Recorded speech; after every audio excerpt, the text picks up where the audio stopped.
There he is, the man who went 47th overall in the most recent installment of Major League Baseball's amateur draft, Jackson Ferris out of IMG Academy down there in lovely Florida. And there's Cade Horton. Well, he knows Oklahoma well. The Cubs, they selected him 7th overall, a pair of pitchers with a bright future. And lo and behold, look who has just joined us right here on Cubs Live, the pair of fellas, Cade Horton, Jackson Ferris, number 7, number 47. Fellas, thanks so much for stopping by first and foremost. And Cade, I'm going to start with you. First time in Chicago. How do you like the city? It's awesome. It's everything, I dreamed of, and, the people here are great, food's great, and so it's been awesome to be here. There's a lot of good food. You're going to find that out as your days in Chicago unwind. How about you? First time in Chicago, what'd you think of the city, man? It was definitely cool seeing what everyone says about it and then coming here and actually seeing it in person. It's awesome. Okay, now draft day. Let's go back. July 17th, a moment both of you guys will never forget. Let's revisit that. With the 7th pick of the 2022 MLB Draft, the Chicago Cubs select Cade Horton, a right-handed pitcher from the University of Oklahoma. The Minnesota Twins have the next pick. I see you shaking your head there. I don't know about you, but I have goosebumps myself. How'd you feel when you heard it? It didn't feel real. It was a crazy experience that, it's a dream come true. And to be in that position, it's awesome. Absolutely. It's crazy. And we remember Rick Sutcliffe, he announced your selection right there. Another chicken skin moment. So let's check it out as well. You ready? Yeah. Okay, let's go. With the 47th pick of the 2022 MLB Draft, the Chicago Cubs select Jackson Ferris, a left-handed pitcher from IMG Academy, Bradenton, Florida. The Minnesota Twins have the next pick. 1984 Cy Young Award winner. He was pretty excited out here to have your name called off of his mouth. It was super cool. So, we were going through and, we knew that the first round was over and then that there were players that were going to come back and start saying the second-round picks. And whenever we found out that the Cubs were looking at 47, my dad was saying that, who he thought it would be and all that. And he said Rick, and so to actually see him come on and say my pick, it was super cool. Okay, so guys, we know you're baseball guys through and through. So growing up, Cade, when it comes to your favorite player, Cam, this is going to make us feel really old, but is there anyone in particular that you tried to model your game after? I wouldn't say try to model my game after. I would say, I looked up to and kind of admired. And I think that'd be Derek Jeter. I think watching him and how he carries himself was what I wanted to be. Have you watched The Captain?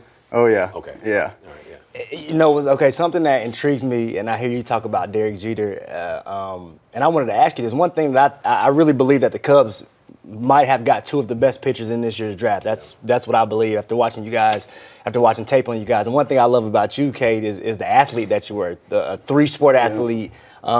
This is a huge moment.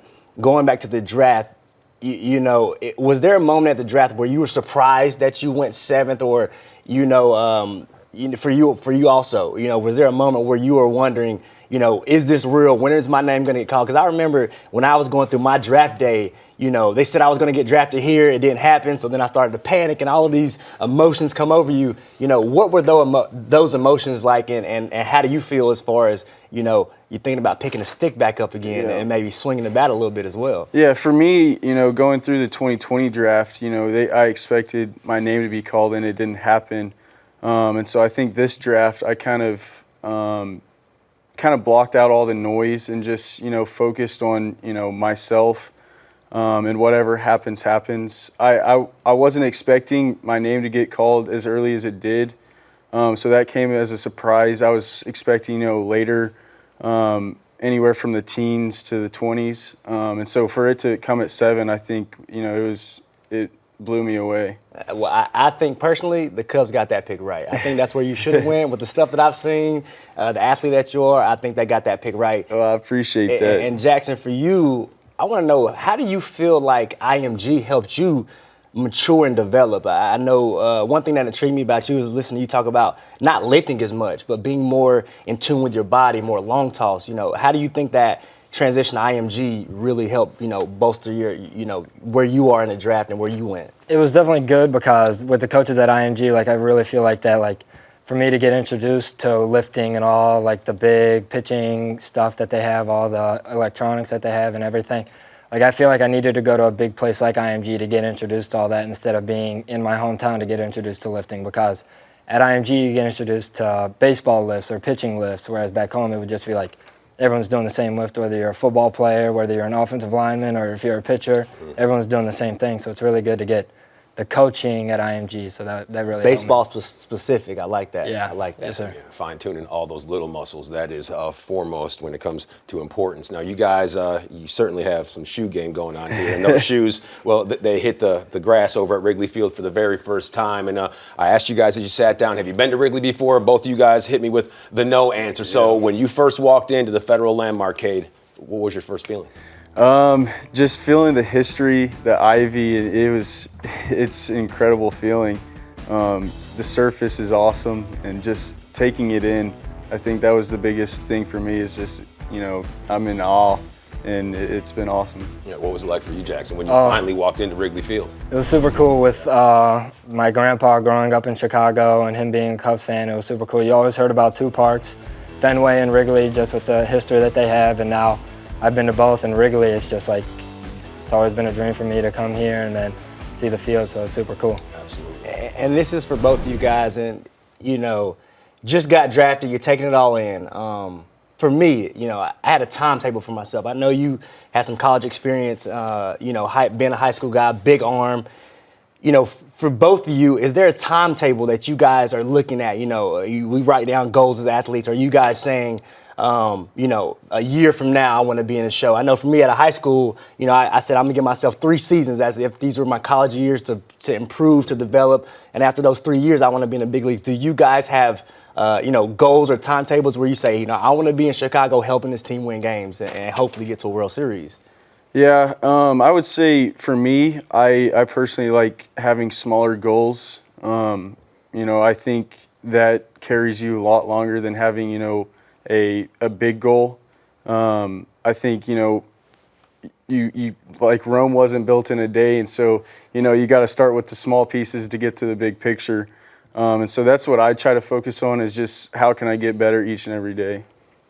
For me, it's just kind of like, I want to get up to the show as quick as possible. So whether like everyone says that like we want to see you mature and everything, like of course I want to get bigger and stronger, but like I feel like if I can get up to the show and pitch the way I look right now, like why not do it? So it's basically just getting there as quick as possible at the same time. Don't let them change you. Yeah. I love what you do. Don't let them change you. Andrew Miller, they try to get Andrew Miller to change them. Don't let them change you. You have great stuff. I don't know if you guys saw Javier Assad the other day. He made his major league debut, and by the way, his first big league strikeout came against a guy with 693 career home runs, the one and only Albert Pujols. Now, when you guys get out there on the slab at Wrigley Field, first career strikeout, who would you like it to be? Don't give me a fringe guy. I want a headliner.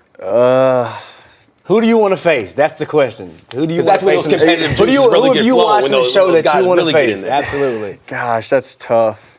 I don't know, honestly.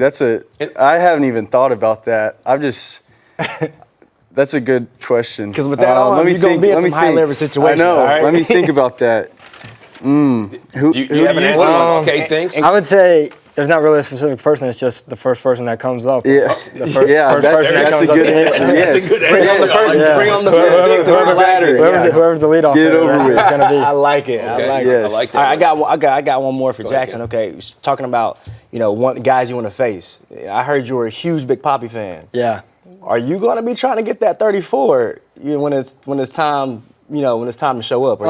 So my original number growing up all throughout high school, was 10. So I wanted to be 10. Then finding out it's retired, it's like growing up when I was little, being a big Red Sox fan, I was 34 when I was little. Now it's like, okay, I can bring this number back out and still use that. All right, I like it. Yeah. I like it. Now, this is for both of you guys. Jackson, I'm going to start with you first. If you can give any youngsters out there one piece of advice on their journey to becoming a professional baseball player, what would it be? Don't forget where you come from. So like me, it's like going to IMG, like I still had family in my corner, and just being able to realize that like even me coming from a small town, like you got to remember where you came from, and it's just like always realizing who's the important people in your life and just sticking with them no matter what. How about you, Cade? Multi-sport athlete, went to the College World Series. What advice would you give to the young?